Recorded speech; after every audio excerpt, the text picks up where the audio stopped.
Hi, friends.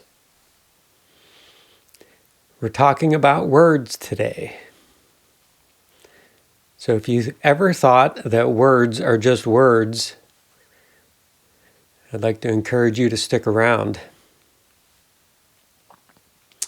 I'll start this with a simple plea that affects all of us. Words can hurt. We've all felt that. I encourage you to be kind, respect one another, speak to others as you would like to be spoken to.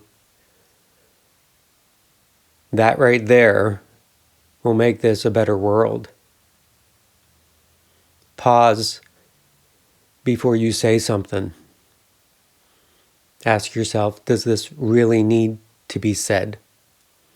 Is this helpful?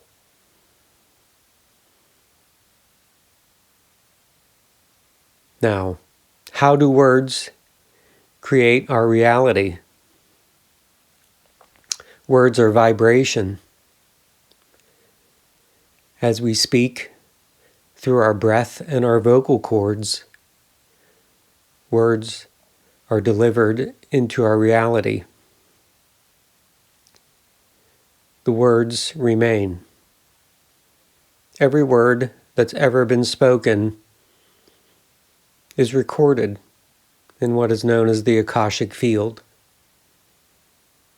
I know that's a hard concept to grasp, but the infinite intelligence that created us simply has no limits. We, as creative beings, are creating our reality through this one aspect, words. There are other aspects. I'll touch on those in other videos, but I thought I'd start with a simple creative concept of our words. So we speak the words, whatever they are, and for each word, we have an emotion that we've assigned to it. That emotion, plus our intent with the vibration of the words, we emit into our reality. Those words ripple to everyone because we are all connected. And not only on this earth, but beyond. Because again, everything is connected. Everything is ultimately one.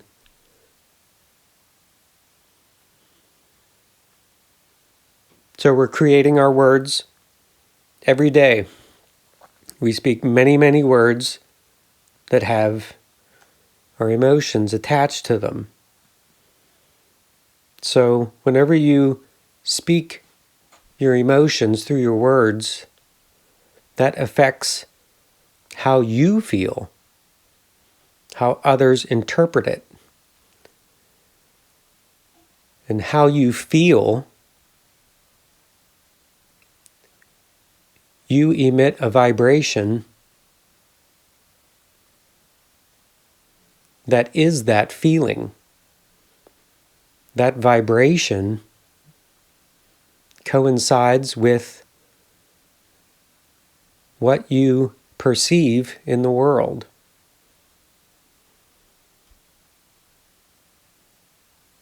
If you speak happy words, you feel happy. Guess what you're going to see all around you? Happiness. The world is your mirror. What you feel on the inside, what you're expressing, will mirror itself back to you. That's how words create your reality. Words affect your immune system. your heart rate, your blood pressure, and the chemistry in your body. Words are so powerful. Look at positive affirmations. They work because your body is listening. It's listening to what words you're emitting. If you're constantly in fear, your body hears something's wrong. We need to contract. When you contract, you start to feel uncomfortable, uneasy. Your stomach tightens up. Your back hurts. Your neck hurts. What are you creating with your words? Think about it. What kind of mood are you in usually? What kind of words do you typically use in your day? Is everything doom and gloom? Or are you happy, going with the flow?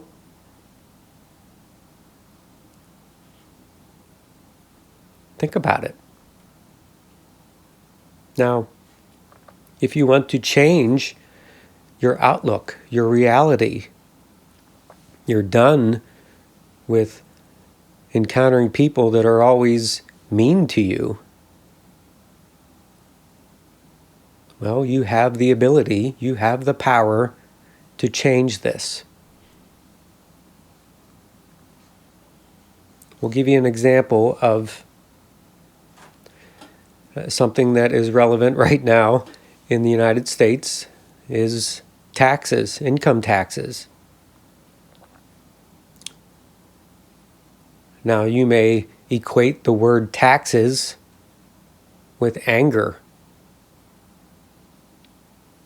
For whatever reason, you assigned anger to the word taxes.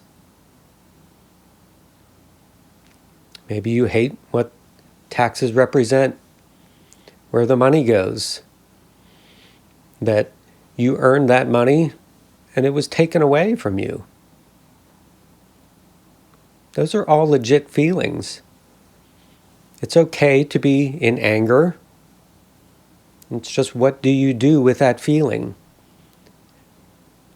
Do you look into the anger and explore why?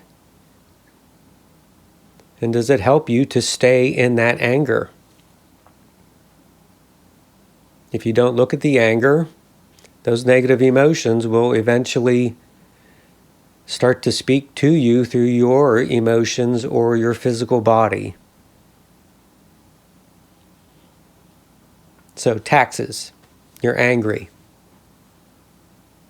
Look into it. Feel into it. Feel into the anger. Now let's change it. Can you at least be not happy but satisfied that you have to pay your taxes? I know that's a tough one, given that you were just in anger about it. Maybe you were in anger because that's what you learned from society, is to be angry about paying your taxes. Let's shift our perspective a little bit. Perhaps, and this may not be true for everybody, but perhaps you do get some money back. Is that something that you can be at least satisfied with? You just let the government borrow that for a little bit, and you got some back. You're not entirely whole, but we're trying to shift our perspective here. We're trying to feel a little better about taxes making you angry. So if you can't shift your full perspective, take it in little pieces. Let's at least be satisfied with that return. Or let's pretend that that money that you gave is going to something good. Let's just be ignorant to where it goes, and let's just say it went somewhere good. This shifts reality. If enough of us did this, it would be what happens. But that aside, we're just trying to shift our perspective on the word tax. Okay, so we're feeling into satisfied. Feel into something that satisfies you. That's all you have to do. Think of the word taxes and what other thing satisfies you. Do this enough, and your perspective of taxes will change. You're just rewiring your brain to assign another emotion to taxes.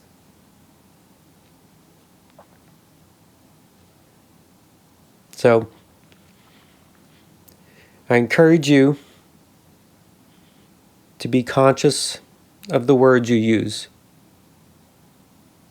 Other people are always listening. Your body is always listening.